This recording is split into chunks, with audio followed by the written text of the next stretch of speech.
So calling the Legislative Review Committee meeting to order. Today, Monday, April 6th at 2:00, well, 2:11 p.m. At the gavel. Do we need to do a roll call? I can do roll call. Okay. Vice Mayor Chow, Here. Councilor Wong, Here, all present. present.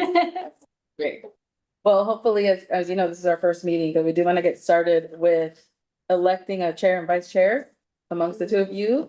And that way we have decorum for the meeting. So wanted to start off with item 1. So first we'll move to oral communications, but I'm not seeing any members of the public in person and I'm not seeing any members of the public via teleconference. So we can move to item number 1. Excellent. So item 1, election of legislative review chair and vice chair for calendar year 2026. And I know there's only 2 of you, but it is important to help set the agenda and to help kind of run the meeting. So preferences. No preference. What do you want to? We want to set the agenda. Sure. We'll have some Okay. fun. From my legislative hat. Could be dangerous. So. All right, with the election, chair, Okay, non-chair. so you'll be All right, well, the the- chair of Do a motion or no? Should, So, well, we should open it up to the public in case any members of the public want to speak, but seeing none, we can close the public hearing. I Okay. guess. So move. Okay. All right, so we have all Okay, so who motioned? I move. right, I'll second. Seconded to elect. Are we doing The vice chair or chair first? chair will be together. I think the Okay. Yeah. which Ray one? Wang will be the chair. Liang Chao will be the vice chair.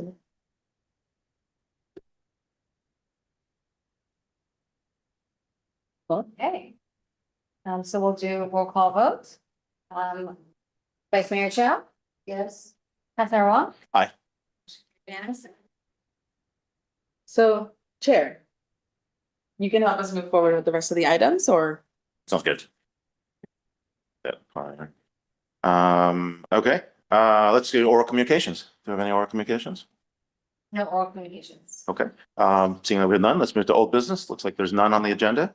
So we've got new business, we've done the election. And of course, let's establish the meeting schedule. Let's take a look at the schedule. On the calendar. yeah, so for item 2, we have a legislative calendar, which we attached as one of the attachments there for you. And we also attached a very brief staff report to kind of make a recommendation. I did want to pass it on to Jason to speak a little bit on the legislative calendar. He did help make those recommendations on those meeting dates and the times to be strategic.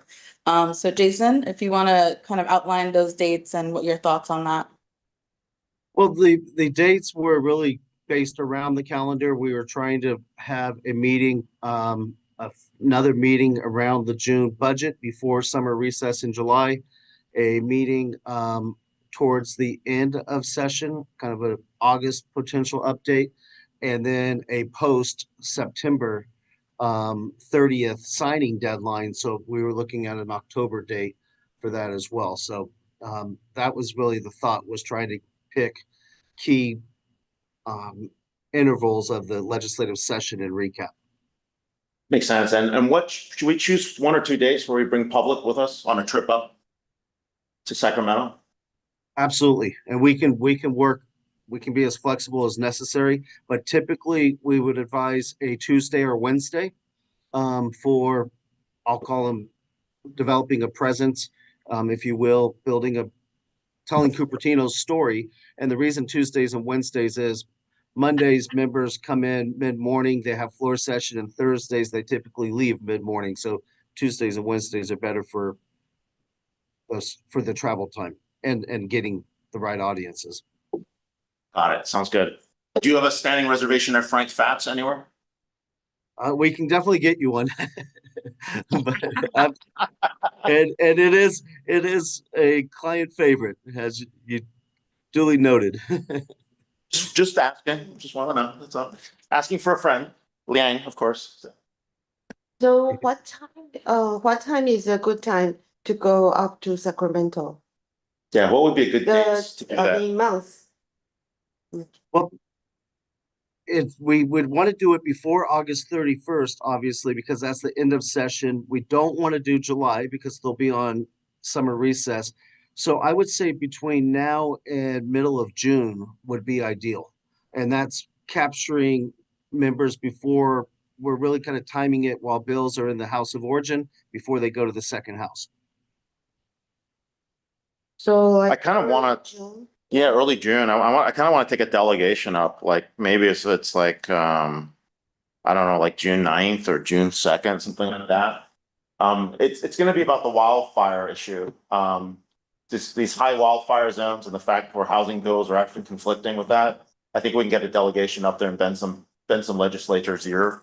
I think Patrick Aaron's is also interested in that issue as well. So Yep. that would help as well. So The second or third would work well. Either. June, you Okay, okay? so you will make a reserve. I think. We would schedule the meet. Go ahead, Do I'm it- sorry. I mean, our local legislators, we can meet them anytime, right? So do we want to meet other legislators while we are up there, not just our local ones?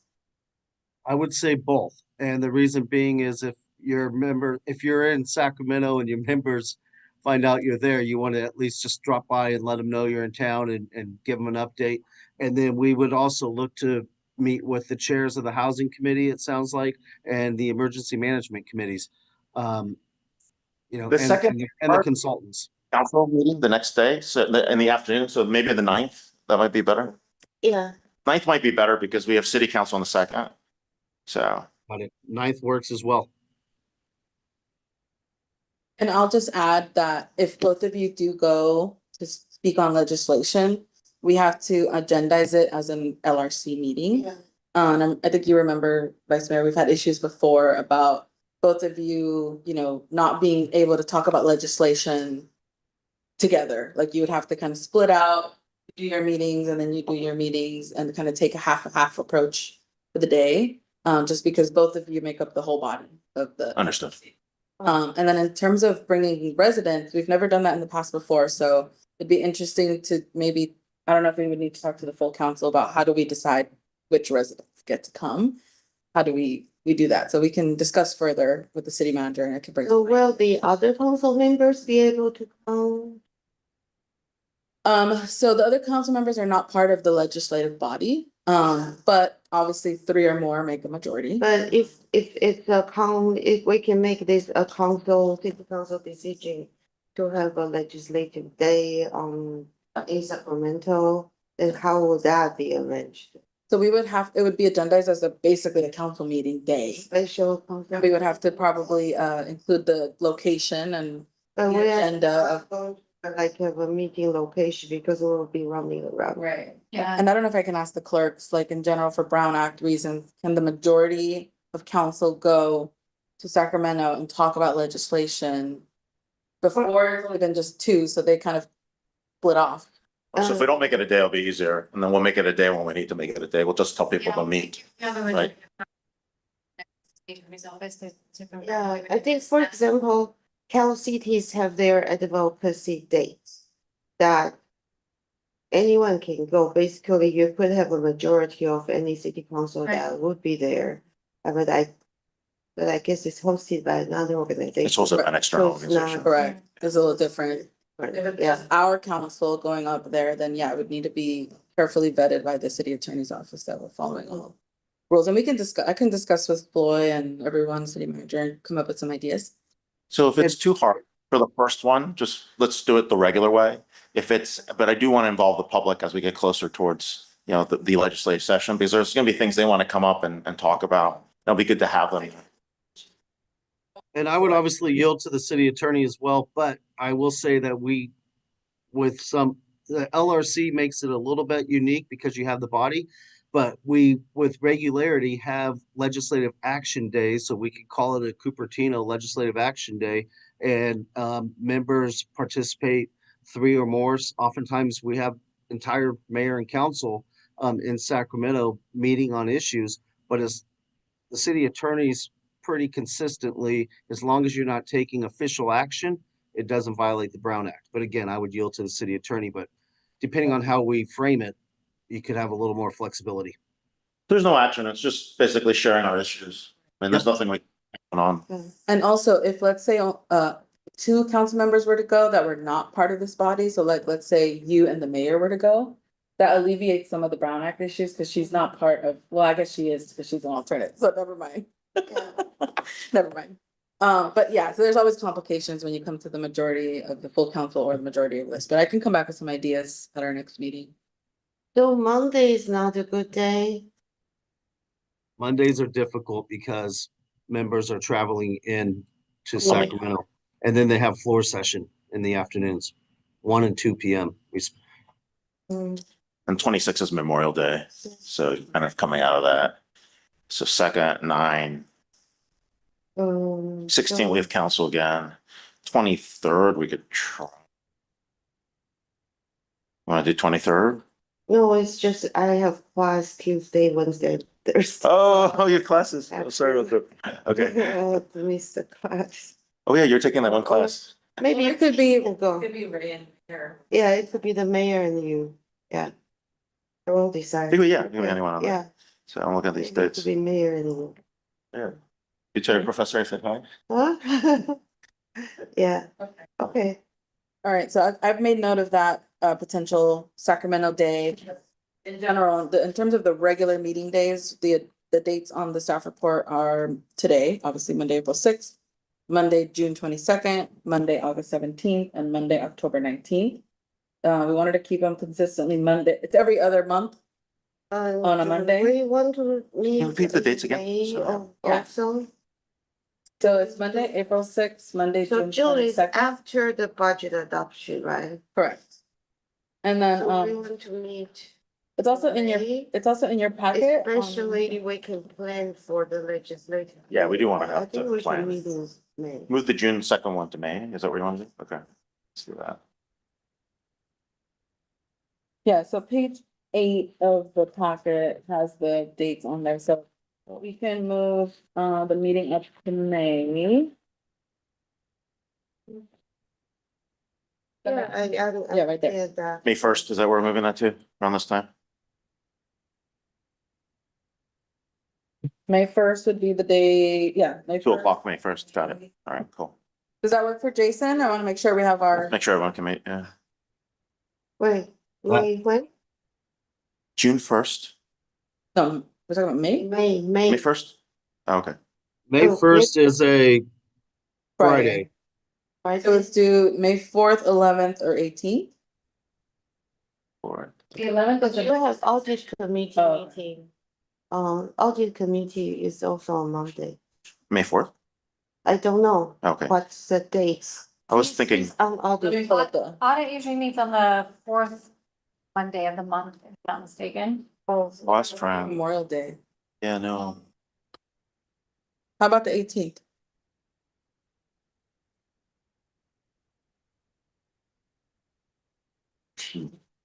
yes, for me, Monday or Friday are okay, so.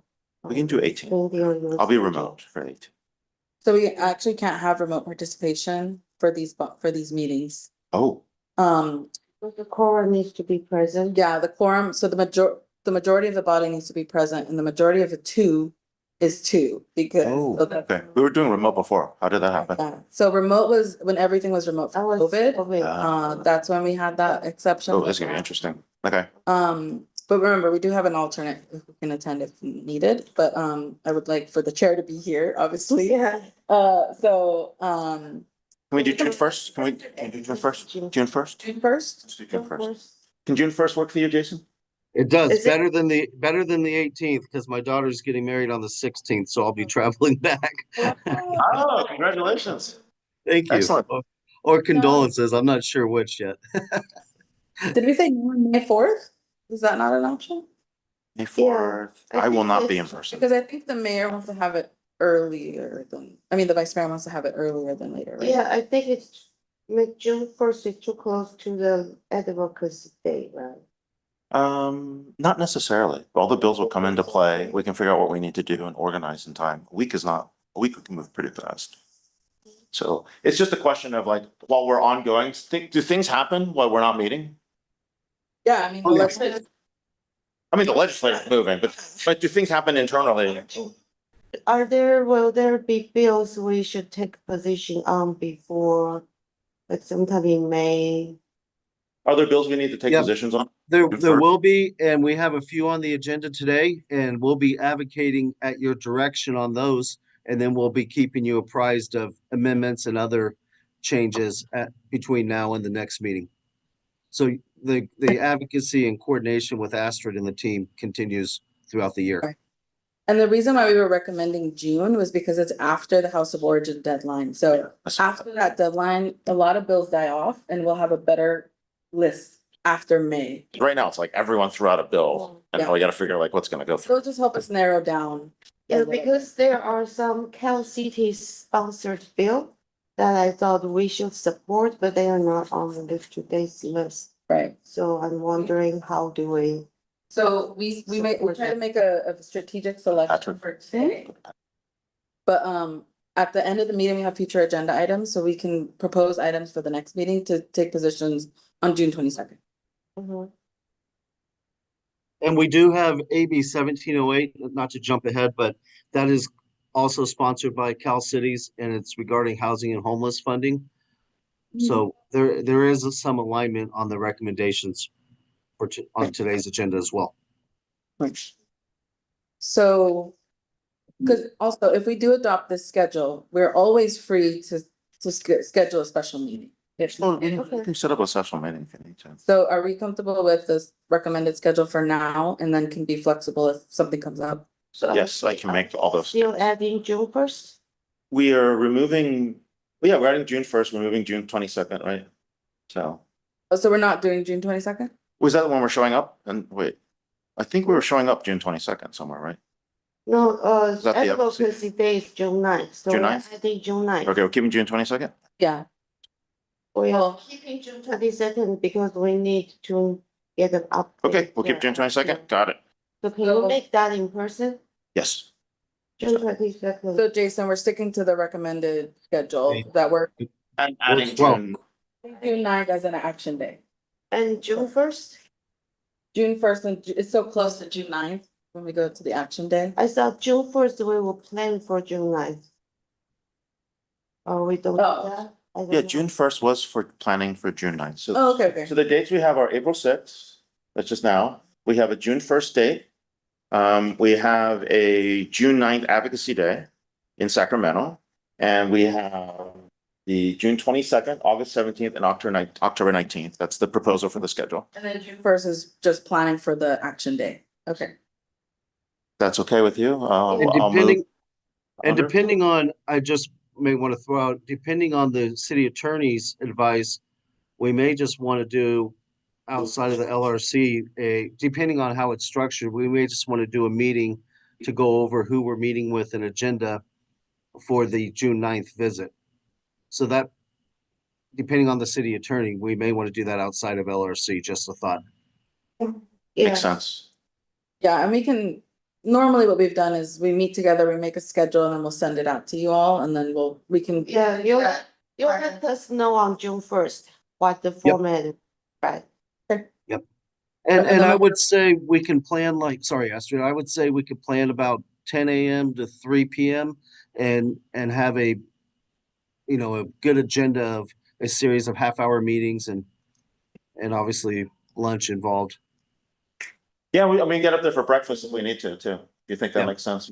Earlier, Well, keep the traffic. Typically, members will have events in the mornings. And so, the earliest I would think we'll get legislative meetings will be 9:30 plus or minus, so around that Got it. hour. But Got we it. can definitely, depending on traffic, we can be flexible. If you want meetings 11 to 4 or 11 to 2 or 9:30 to 2, we can definitely work around that. Okay, so calendar is moved, June, okay. Oh, sorry, I just want to add, so in-person meetings, 2:00 is fine, this time it works for everybody. And then, we can make a decision, do we want to stay in Quinlan or do you have a preference? Flip up there, be easier for you guys City to. Hall? Wait, are you guys on that side? We're at City Hall, but is Yeah, let's do City Hall, it'd be easier. that fine? Yeah, it could be City Hall or just. It's closer to her house, too. That's closer to her house, too. Okay, sounds good, so we'll do it, we need a motion. Um, Chair, should I, Yep, I'd like to make a motion to, Public comment. we're we should open public comment for each item, but I'm not seeing anyone. opening for public comment. Right. We don't see anyone for public comment? Okay, we will move on to the agenda. We'll take the recommended dates on the calendar and amend and add June 1st. And then have a legislative action day that would occur on June 9th in Sacramento, times to be determined. And do I have a second for that? Second, Okay, Charles, Vice Mayor Chow, I, as Chair Wong. aye. Motion carries unanimously. Okay, cool. Number 3, city legislative process and 2026 legislative platform. Have you reviewed that? So, Yeah, so this one, so I went ahead and attached the informational memo that was published on March 13th. It just kind of reiterates what was adopted by council on February 19th, which was the final 2026 platform and the legislative process. So we're all well aware of our process now. We have these meetings coming up for the rest of the year. But I also attached the platform, and if you guys remember when we talked on February 19th, we made some small adjustments. So what's in your packet today and what was attached is a final platform. You'll see when we get to the rest of the bills, each of the bill reports mentions where in the platform it is mentioned. Again, if it's not mentioned in the platform, we can discuss it, but we need to make a recommendation to the full council. If there is a monitor, then we can also discuss it, but we need to recommend it to the full council. And so you'll see today, one of the bills, and I think it's the fire hazard severity one, is a monitor. saw that. So we're gonna recommend a position to council, but we can still discuss it. So this is kind of our guiding document. I'm gonna be referencing it throughout all of our meetings throughout the year. But it's just a good starting point. So I wanted to just reiterate that. It's also on our website. All of our websites are updated. So that is good to go. And with that, there's no action needed for that item. So. There we go. Okay, item number 4, legislative update. Looking for your update and input. And for that, we wanna take. so Yeah. first of all, how did you get this list? Is it based on our legislative platform? Everything we are saying we would watch or oppose or support? Or this is just a list that you are watching? It's a combination of, it's a list of kind of the higher priority local government bills that either Cal cities, contract cities, a number of our client cities have been engaged in. We also had a call with the mayor on a unrelated issue, and the mayor had inquired about a couple of bills, and this list has a couple of those items, as I recall, as well. So it's been a combination of kind of reading what's moving at this time in the legislature and what we thought should be of at least noted for your consideration for a possible position. So this list does not include all the items mentioned in our legislative platform. Not necessarily, yeah, no, we didn't go that line by line through the platform. This is kind of a combination of, like Jason said, from Cal Cities, also staff internally tracks all of these bills already, like all the time. So this is kind of our internal list. But it's a combination of those. And as I mentioned, I think in the city manager's letter, anytime you guys send bills over to us, we will add it to this list and we will keep growing. It'll keep growing, right? The more we get from you, you can send it to Jason or you can send it to me and then we'll add. Okay, and then another question is, in the previous LRC meetings, we had requested a list of bills. Different organizations are taking position on what monitoring. So that I tried to look up for a list of bill positions from Cal cities. They are not posted on their website anymore. There used to be a place where I can get all the lists. And somehow I didn't find, maybe it's there, but I didn't find it. So I remember we were watching the Planners Association because they sometimes have take good positions on city planning. And we were watching also like California INB list. So we also get that bill list. um, from these organizations. What do you think, Well, Jason? And in addition, I mean, I recall doing that, and oftentimes their positions either weren't noted, for example, Cal Yimby, or they were opposite of the cities and local governments positions.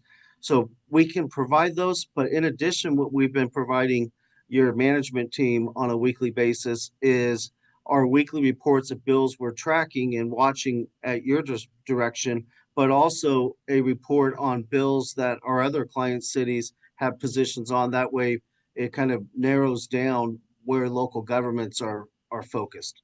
And the reason I say our other client cities is they're all small and medium-sized cities similar to Cupertino, rather than, what Los Angeles is watching per se.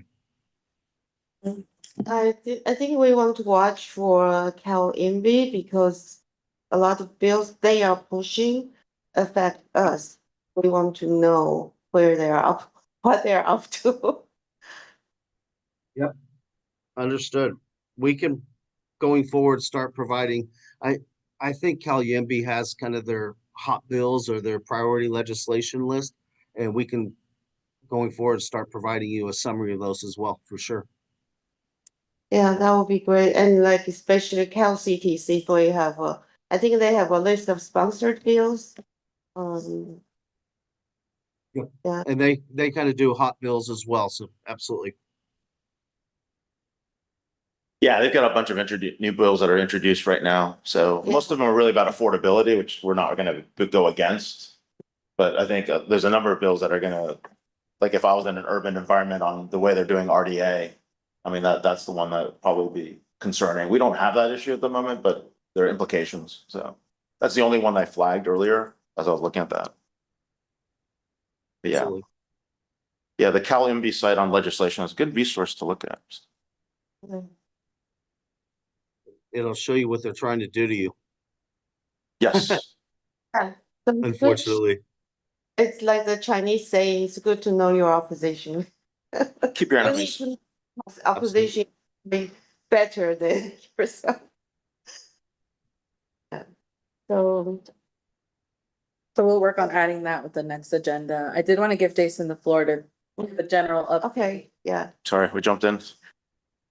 No, it's all very helpful as we start to rebuild this process. So thank you.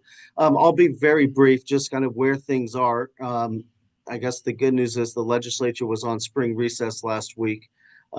Potentially the bad news is they're back, and they're back with 1,800 bills that were 1,798 to be exact, that were introduced by the February 20th deadline. And I know the dates become kind of like too many dates, but most of the bills did not become eligible until 30 days after introduction, so on or around March 20th. And the reason that's key is now that the members are back, they have between today and April 24th for all bills to get out of the fiscal committee. So they have to go through policy committees, and I'm sorry, to get out of the policy committees by April 24th and out of the fiscal committees by May 15th. So things are going to start moving very quickly. And then the House of Origin deadline, which is probably the main date to pay attention to, is May 29th.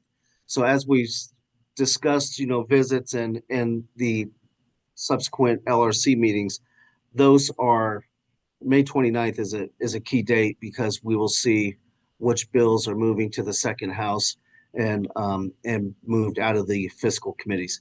So things are, the next month and a half, 2 months, are going to be moving very quickly.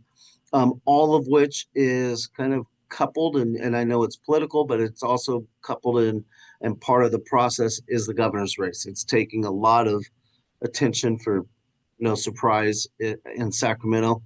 As you know, there's 8 Democratic candidates, 2 Republican candidates, and no one seems to really be a front runner at this time, which is creating a lot of interest on both sides for various reasons. And one other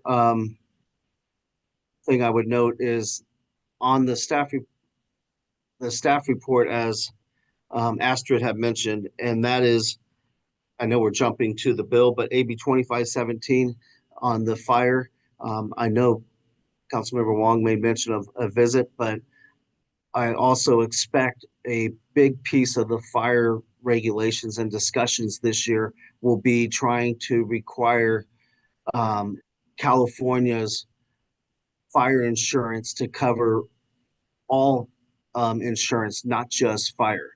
So, expanding it, because right now, if you're on the California Fair Plan, you have to also have additional coverage for your other coverages and belongings. And there's an effort to require California Fair to provide all insurance. Now, at what cost and impacts is yet to be seen, but another thing to just to note. So That's going to increase insurance costs For for everyone. everyone? For everyone. potentially, yes, and more than likely, yes. I mean, insurance costs are, as you know, as well as anyone, they're skyrocketing throughout the state. If you can even have the private companies, if you're lucky enough to have them be willing to write you a policy, and then the fair plan, they're looking at potentially a 30% increase this year, is what the numbers we're hearing. So, but it's all part of the hope is to try to ensure that the fair plan is providing adequate coverage, not that you have to have multiple plans. But you're right, Madam Vice Mayor, it will be the costs are just, they're not going down, that's for sure. Don't think that's smart. Got it. Until they contain the costs, it's there's really nothing. I don't know that there's any relief absent cost controls to the consumers. Yeah, the problem on the insurance side is they haven't been able to curtail costs. They're trying to spread the cost to everybody. They're using the fire hazard as a way to actually dupe everyone by raising everyone's premiums and then taking a cut from there. So if there's anything like that, I probably would not be supporting that because that's going to create an issue. What we will have is conflicts that are going to be related to fire zones and HCD, and telling people to choose between living in a fire zone and having no mitigation and adding more density in an area that's riskier is really what they're trying to force us to do. And we just did that last week. So So are there any, I think there is already mechanism where you can form a fire district where the locally they can pay for mitigation for fire major. How could those be used to cover, for example, insurance cost for an area so that everyone who live in the area pay a fee, they can then get the coverage for that, for every house in the area. So that it's a way to pay for fire insurance collectively. I know there's kind of Firewise community processes where you can develop a Firewise community and you take certain steps to notify the residents, and it's almost like forming an HOA to address fires, and insurance companies will consider, Firewise communities oftentimes as part of their policy premiums. I don't know if there's a way in current law, I will look into it as to whether or not those Firewise communities could collect, call it an HOA type fee to buy down insurance premiums, but I will Because definitely look in. in case anyone is building in a fire hazardous zone and they are not following all the like 30-foot setback, which was a big issue we had, and then they are reducing it to 10 feet. Maybe then if they want to do that, they should pay certain fee for this Firewise community district. I hadn't thought As about it that way, mitigation. but I think the issue last week was the fact that the fire department did not do their job and go through 3 items that they should have gone through, which was the issue. So it was your 1490 and 1491 were not done properly. So they didn't do the examination. So, but I don't disagree with you I here. think it's not their responsibility though to, Well, our responsibility it's was, not their responsibility to make a AB 130 determination. no, So but they don't it was have our to- responsibility to, but 2 out of 3 items were missing. So Mm, anyways, Yeah. needless to say, you can create a fire zone, but let's go through each one of the bills Yeah. while we have them. Are you done with your portion, Jason? I am, unless there's any additional questions, but I'm done. Thank you. So we have 4 items here you can either choose a position, choose not to take a position, or choose, well, that's basically 4, nothing and against. That was the update. I thought we would go through are you going to go through the list of bills? Well, there's 45 bills on that list, Yeah, so 45. we You want to can't give go us through some all of them. highlights on these bills? The 4 that there's recommended positions, if it's okay with the committee, I'll be happy to walk through them. The We're here and first, then want to let's add to it. But I've got to leave at the top of the hour. So that's why Oh, so you need to leave at 3? I need to leave at 3. Okay. So that's why I wanted to make sure we have the 4 that's on the agenda. But then let's go back and find the ones that, if you're certain ones you flagged, because I flagged a bunch as well. So, okay, item number 5, consider adopting a position on Assembly Bill 1751. This is the Middle Town Home Ownership Act. Adopt or oppose a position AB 1751 and authorize the mayor to send letters to state legislature. This is the one where, go ahead. Go ahead. Oh, yeah, I'm sorry. good. You know the bill better than I do. I was just going to be very brief. This bill seeks to establish, and it's part of a growing trend, right? Buy right around transit last year, buy right on ADUs. Now, this bill is a effort to establish buy right zoning approval for townhomes. And it's being opposed by Cal Cities as well as local agencies throughout the state. And that was the rationale and reason. I mean, it obviously can create a number of local Yeah. zoning complications. So that was the reason for recommending opposed. Yeah, do you So have a position on? I'll make a motion to oppose the bill. I would second that. I'm actually in agreement with you. I don't want any by right housing. We still need a review process. That would be what I would put into the notes. Okay. So you will prepare the letter. So make a motion to oppose this bill for AB 17 Ask the mayor to. and authorize the mayor to send a letter to the state legislature. Oh, I think I motion, he second. Okay, she motioned, I second, that's fine. Okay, Vice Chair. I, Do the vote. Chair Wong. Aye. okay. All right, we gotta move. Sorry. Sorry, I'm a very efficient meeting guy. Let's move to number 6. There's no public comment, so we have no public comment. Let's move to item number 6. Consider recommending position AB Bill 2517, the Calderon Fire Safety Fire Hazard Severity Zones. Recommended action is recommend that the city council adopt a support position on AB 2517 at the next city council meeting. Let's go to staff report. I would just start by reiterating that this is the bill that we can't right now take a position on because the platform says monitor. So I'll let Jason introduce the bill and then we can make a recommendation to the full council to take a position. And I can add it to the next meeting, April 21 or the next. Makes sense. And the bill is really, the key piece is requiring the state fire marshal, when they adopt high hazard fire risk zones, to conduct public outreach within 180 days and have a 30-day public comment period for the public to weigh into the process and the designations of high, moderate, or low fire risk zones. So it's really trying to include, it's trying to ensure the state fire marshal has some transparency within the process and include those that are affected by that process as part of a public comment period.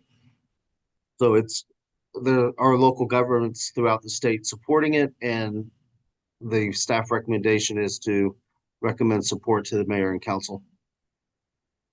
Jason, do you expect a lot of people tag on to this one? This looks like one that's gonna have a lot of riders on it.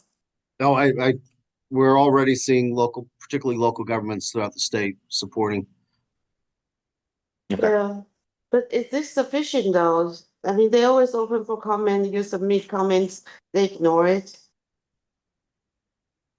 Yeah, well, and how the process will work and the hope and intent is for them not to be able to ignore it and to statutorily require them to at least have a public outreach process that right now, oftentimes your constituents are learning about these maps and zones after they've already been adopted. So it's trying to Like provides- they always go have public comments people submit comments, I think they. Let's bypass that process. I would make a suggestion, not for minutes or the notes, let's just set up a meeting with Josh Becker and a meeting with Patrick Aaron to have them and grab their support for the bill and come at it through that way.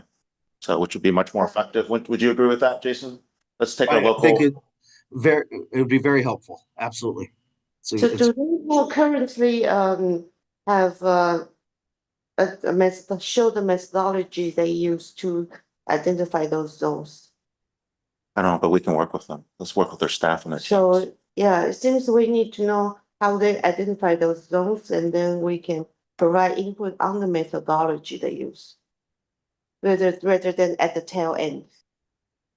yes, it makes a lot of sense. And as Councilmember Wong noted, I think reaching out to Becker and Aaron's and our firm can help with that as well.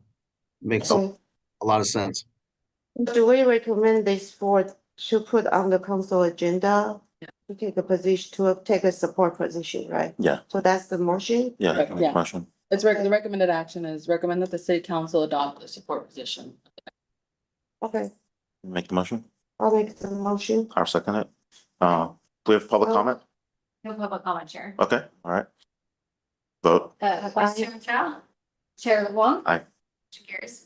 All right, and then as an action item to staff, let's set up a meeting with Josh Becker and like a virtual meeting with Josh Becker and Patrick Aaron's on this. And we could probably do, to avoid, agendizing a proper meeting, we can just meet with the chair. Sure. Sure, okay. So Jason, maybe I'll follow up with you on that. Sounds Yeah, great. we should, let's get that moving. Oh, item number 7, consider adopting a position Assembly Bill 1708, Homeless Housing Assistance and Prevention Program, the Solish Bill. Recommended action, adopt a support position AB 1708 and authorize the mayor to send letters to the state legislature. I don't know. What are you on this one? Have you read that? You can have The- Jason give. Yep, AB 1708 is a Cal City sponsored bill, surprisingly enough, because it's them pushing for eligibility for more cities than less. Currently, it's really the big 13 cities that are gobbling up, for lack of better terms, the housing and homelessness funding.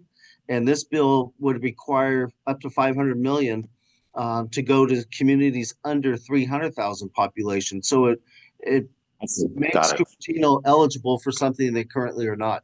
Whether you decide to apply for the funds or not, it's obviously at the local discretion, but right now the money's just not getting to all the communities.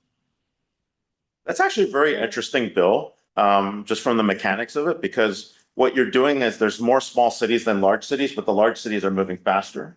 And it's actually pretty cool because it's almost kind of like the reason we have a Senate versus a House, right? It's kind of like your states' rights and your population rights versus your number of votes per state.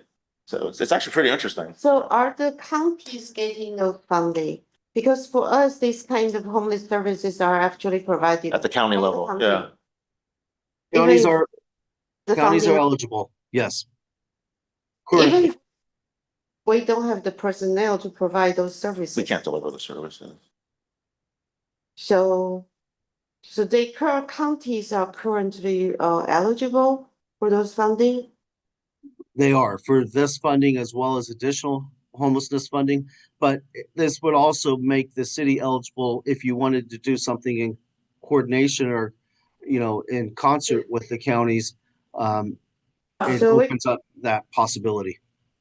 Because we do pay for contracts with West Valley and the county right now, so if it can go to paying for contracted out services, then it would still be a benefit to the city. we can support, and it's our decision whether we want to apply or not, right? Correct, yeah. It at least makes us eligible, which is the hurdle. So motion? Yeah, I'll make a motion to adopt a support position on AB 1708 and authorize the mayor to send letters to the state legislature. But is there any public comment? No? No. Okay, all right. There's my motion. Second, All right, Vice Chair Chow, I, Chair Wong. Aye. Two years. all right. Item 8, consider adopting a position on Assembly Bill 1674, Aaron's Food Affordability Act. Adopt a support position on the recommended actions, adopt a support position AB 1674 and authorize the mayor to send letters to the state legislature. Over to the team, staff. Jason, you wanna introduce it? Absolutely. AB 1674, it's obviously your assembly member, it's the author, it's seeking to protect if there's new development, to protect larger parcel sizes, food deserts, if you will, to ensure that development is not taking away space that otherwise could be to address grocery store needs within a region. I spoke with Assemblymember Aaron's yesterday. There are two parts to the bill. One part is that. The second part is if you've got existing retail there and when you build, I think he's trying to find ways to make sure the existing retailers are still there when you come back. And I think that's legislation. So Mhm. I can So support it, but how do they define the food desert? Within how many square miles? I think he's trying to prevent a food desert, but I don't know if he Yes, but- defines the food desert in the bill, actually. But yeah, so this doesn't apply to every development. It's only those that you can identify as food desert. No, he's trying to prevent a food desert. He's not identifying food deserts. I thought Let me this read that bill again. would only be applicable for development within food desert. So they have this additional requirement. There's one piece where if you're in a food desert, they're trying to make sure that they put retail in there. Yeah, so And how do there's- you define food desert? Right, and at least here it says, any new housing development proposed in a food desert or at risk of becoming one. Yes, So how do you And, define and, that? and it's defined, it's defined under the Food and Agriculture Code as noted under 65-913.17 of the bill. And so it's in current law, but it's defined under 49-031 of the Ag Code. Oh, so there is already a definition. There is a definition, but I'm not sure if that's the right definition you want. I did. Yeah, I don't know. I don't know. And then also, what do they mean by a large scale grocery store? And I also that what we have seen with Palo Alto is even if they kept the space, the grocery store closed down and they couldn't find another Replacement, right? person to replace, or maybe they're because they charge much higher rent than a grocery store can afford. Yeah, so right here it So- defines large grocery store, meaning a retail store of 15,000 or more square feet. That is a retail seller of groceries. Yeah. So is there 50,000. incentive for them to keep um to sustain retail stores, for example, by reducing the rent so that they can continue to operate in this food desert area? Is there anything in there that Yes. provide ifs? Yeah. Yes, section 49041 of the bill, subdivision 3, talks about the department being able to provide rental or down payment assistance for a facility that is located within a food desert. And then there's grant funding pursuant to that same section for rent support and assistance as well under the bill. Grant funding, but not not the property owner. The property owner is not responsible for providing. Yeah, Yeah. so I think the property owner should be responsible because if they charge really high rent, people can rent and now you want the government to subsidize. For this property owner who charges higher than market rate for grocery store. I don't disagree. There's been legislation in this space, rent control type legislation. It's very difficult. There were two bills late last session that failed on rent control, even for housing as well, because of the private property rights questions. But your point's a very good one, and they're trying to address it by way of providing assistance to address it without having a fight over rent control. But your point's very good because it's one of the dynamics they are trying to grapple with. Okay, that's No, right. so, I think we are, it's at 3, so let's make a motion. Yeah, but we should also follow up with Patrick as well. Yeah, We should follow up with him and get And a, I'll just add that we did get a request specifically from his office requesting to support this, so. yes. Okay. I'll make a motion to support position on AB 1674 and authorize the mayor to send letters to the state legislature. Do we have a second? Second, We have no public comment. Do we second? Person or virtually, so Vice Chair I, Shalom. Aye. okay, And let's go back to your point. I think there's a future agenda setting. I think there's a number of items, Mayor, Vice Mayor, that you yeah. want to add. We should have a future agenda setting item. We do. It's part of the agenda. We do. It's part of our agenda. Last item. Yeah, we do. So if you, so if you want to, if there are items on the legislative calendar that you want to bring over, are there items that you want to bring over from the legislative calendar? There are certain bills that you had highlighted, because I've got a few that you might want to add to the future calendar for the next meeting, or we can do it in the next meeting too as well. If there's anything pressing that's going to happen in the next few weeks. Oh, I don't really have, you have any? Yeah, I do actually. Let me pull some. So you gave me some good reading last night. I'm glad. For me, I think I sent the email, the written communication, just a few bills I learned from the Revenue Taxation Committee. And they really want support for SB 922, a bill sponsored by Cal Cities that would clarify and reaffirm local authority related to the recovery of street maintenance and repair costs associated with providing essential public services. I think this is especially for some cities, it seems their garbage trucks is damaging the road, and then there is some clarity of whether the city can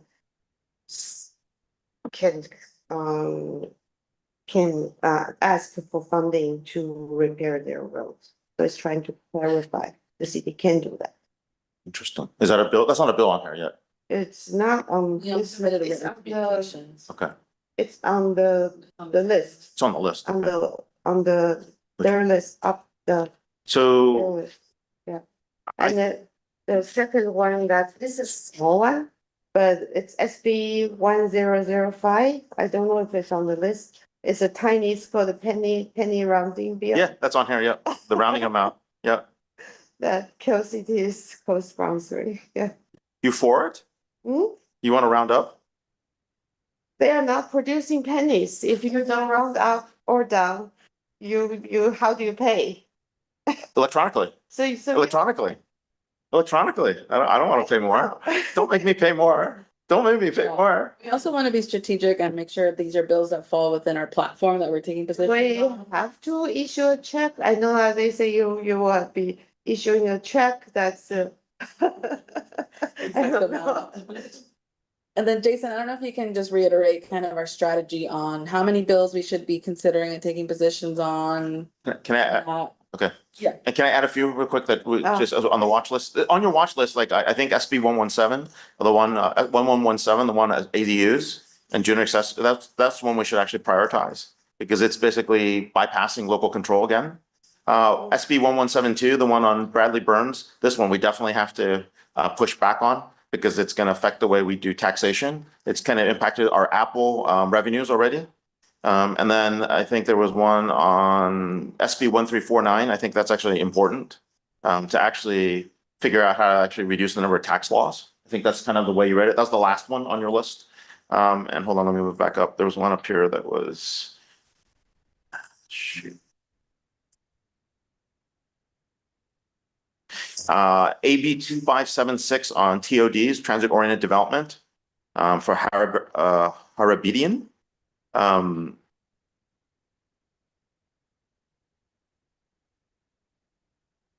That one is actually could affect us. What I'm trying to work really hard on is kill the bus line on Stevens Creek so we don't become a high density zone. Because if you do that, then they can stick any project they want on there because of transit oriented development. And that one actually works against that, or works against our ability to do so.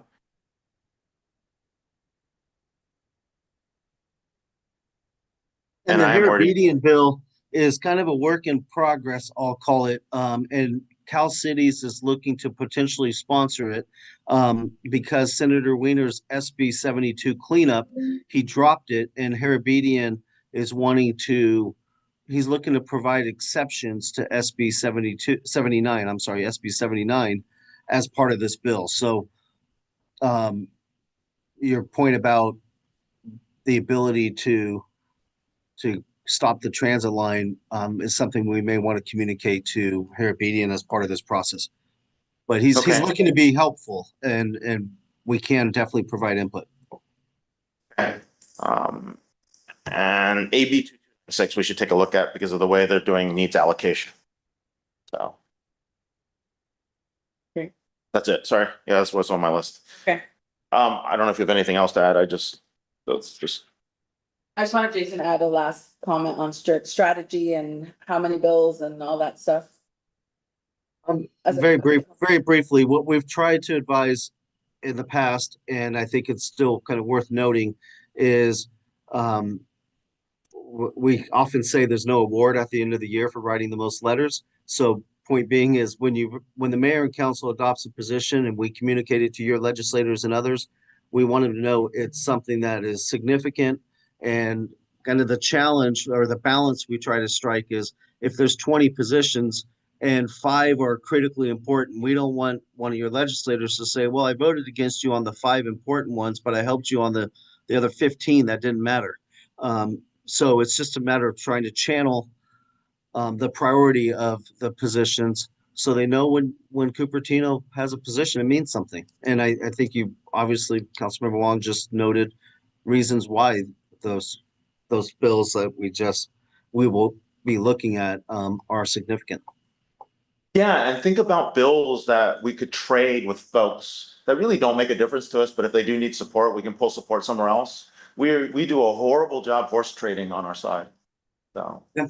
No, absolutely. And I would say, the action on Assemblymember Aaron's food desert legislation shows, willingness to be supportive to the assembly member when he wants it. And obviously, when we need him, he should be remembering that. He will. We just need to come up with a bill. He's asked us to think of a bill that's nonpartisan that could actually make a difference. Oh, here is a bill idea that we really, with the aging population, we really need for sale senior flat. But there is no one building for sale senior flat because of a legislative issue that people building condos. Right, there are people who are suing developers because of that, and developers are afraid to build. Because if it's a wooden, especially when it's in lower density, so 4 to 6 stories, it's still a wooden structure. Within 10 years, they are liable for any damage. And I just spoke to Harvard Properties because I talked to someone here, the same thing. They said they are not building for sale condos because of someone is chasing for suing people for minor things, but then they have to pay a lot. So they are not building. They are saying that for townhome development, right now there are companies set up who will cover any issues that come up within that 10-year period. So there is kind of an insurance cover for that. But for sale condo, somehow there is not a group set up to cover wooden structure for sale condos. And I think there could be a legislative fix so that these people cannot just go around suing people. It's kind of like someone suing all the cities and the school district for redistricting for this district election. So I think that's something likely will get bipartisan support. And because we have really an aging population, I'm considering downsizing. I don't want to move into a rental housing because the rent can go up. I don't know how long I will live. I would rather trade in and get a for sale senior flat. It's actually an With interesting piece of elevators. legislation because what you can do is take advantage of Prop 19, which is when you're 55 or older, you can actually carry your tax bases with you. Yeah, And do the but trade. there is no place I can And move. because there's no place to move to, this is why you don't have a movement of homes out of the area. Yeah. So why don't you tell Valco to build a bunch of them? Balco, yes, they have they are tall enough, they actually can do that, Yeah, yeah, you could do that there, yeah, is what I'm saying. It's interesting legislation. I don't know. We can talk to Patrick about it. So, yeah. Anything on, on public meeting you want to? No? nothing on public meeting I want to get to. So, Yeah. anything else? Sorry. So I was on the revenue and taxation, so this is one bill I thought is interesting, that SB 1415.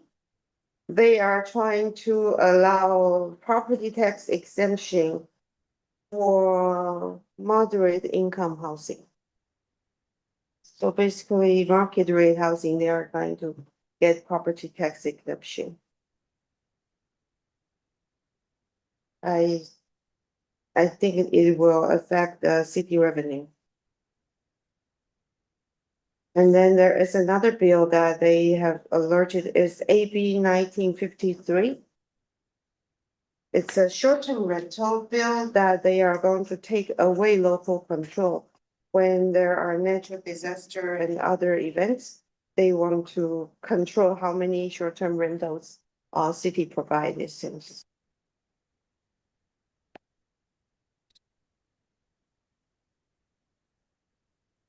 And then there is a bill, I think they mentioned, they are trying to limit the amount the city can pay for a consultant when we negotiate a tax rebate contract with the company. It's just something I thought we should monitor. Okay, so this is SB 1172. It will limit the compensation that a consultant can receive for negotiating a sales tax sharing agreement between a local agency and a private retailer. I'm not sure why there is a need to limit. Is there an issue on how much? But then if this would impact the ability of city to negotiate with local business, I think we need to know what it is. It definitely, and it's 5% of the amount or $250,000, whichever is lower. And the issue, there's tax consultants that will enter into tax sharing agreements with cities. So for example, in Long Beach, and it's public information, Robert Zendejas, he negotiated he negotiated a tax sharing agreement in the city of Long Beach, and he gets $1 million a year as long as that agreement's in place. And That's his fee. Oh, wow, that's the, so that's where that's that type of, extravagant. yep, Ballsy. that's, yeah, and it's public money. So the bill wouldn't stop the city from negotiating with Apple and rebating a percentage, having a tax sharing agreement with Apple. It would stop the city from having me negotiate on your behalf with Apple and taking more than 5% or $250,000 as part of that agreement. So it's really going after the tax consultants. You know, there's sales tax folks like HDL. HDL has a great reputation, but they'll take a percentage of what they find, and the bill's saying it can't be an egregious amount. So how come it's not saying it cannot be an ongoing fee? Shouldn't it just be a one-time fee? Your work is done, is done. That's what the bill's seeking to Bill's trying to cap. But it Keep- wouldn't cap. So if Cupertino and Apple had an agreement, let's just say 50% share of the sales tax went back to Apple and the city negotiated that, the bill doesn't affect that agreement. If the city had a consultant negotiate it and the consultant wanted, call it $1 million a year or $100,000 a year for negotiating the agreement, the consultant could not get that fee. They would Oh. be capped at 250,000 one time. Oh, okay. I see. Okay. Well, if you think of any other ones, we can submit it to you guys for the Yeah. items in the future agenda. We'll add it, make sure it's added to the list and Jason will flag them. I think most of the ones you guys did mention are either already on here and I'll verify that. But it helps us prepare the upcoming agenda for June 22nd, so. Yeah, and then in our conversation with Josh Becker, he's the one that wrote the SB 326 on the hardening, I believe. So I think that's actually great because he was the one advocating for that, I think, or something like that. So he's wrote the fire one. So Becker, fire. Next one Yep, is he June. did. Yeah, he's the one that got that passed and signed. So I think that's the one. Wildfire safety was SB Becker, yeah. So the June 1st meeting is gonna be for planning the action day, and our next LRC, well, they'll both be LRC meetings with the June 22nd. 22nd. So are we going to look at any bills on June 1st? We can definitely provide an update on the ones that you noted. Absolutely. On the, Assuming it fits within the LRC, depending on if that meeting is if we're preparing for a legislative action day for the city as a whole, or if we're doing a LRC, and I believe you're going to have legal counsel advise on that. But if it fits, we'll be happy to provide an update. Absolutely. I assume you will have some priority deal list for this, whoever is going to Sacramento to talk about. So I suppose we will have that list on June 1st. We can do that for sure. It sounded like Councilmember Wong wanted to also discuss how the various fire safety and considerations conflict with HCD's requirements. I want to start a process where we work with other cities to highlight the inconsistencies in HCD's laws that put safety, public health safety and wellness at risk. And I think and this is one of many. So the fires. Absolutely. So, Yeah, I mean, the ADU law, right? I mean, SB 9, you can put 4 units in a backyard without any consideration of public emergency vehicle access and safety. I mean, And for this, I think right now is inconsistency between fire department. Because the fire department get to approve a reduction of a certain thing like setback, but then they don't really have objective standard. They don't have any documentation on what's sufficient for a reduction of the setback to what amount. So, but I hear some fire department is pretty strict, then some fire department is there's inconsistency in standards. It's all based on professional judgment. The lack of objective standards is really the cause of concern because the standards for high fire severity zones are pretty standard. So if inconsistent standards applied to a consistent set of standards, which put everyone at risk. And that would be the and bigger also problem. that there is no consideration to the risk to adjoining to the existing homes surrounding a new development. Because when they make this reduction, they are actually endangering the amber, the risk of traveling to the older homes who are not fire resistant ready. A home built in 1955 is a thatch hut ready to go on fire. Yeah. Oh, yeah. So when they reduce that, okay, maybe it might be still safe for this new building. They can use all the fire resistant material. But for a new for the older homes, their insurance album is going to go up. So needless to say, something we're tracking. If there's anything around fire, fire insurance, wildfire areas, those are the areas we should look at. Yeah. Okay, So, absolutely. all right. With that, any other new business, old business? We're all done. All right. Okay. You ready to adjourn? You good to adjourn? You good to adjourn? Good to adjourn. Thank you both very Okay. much. All right. Well, we adjourn this meeting of the legislative. I was trying to get to, but there we go. Good enough. Take care. Great.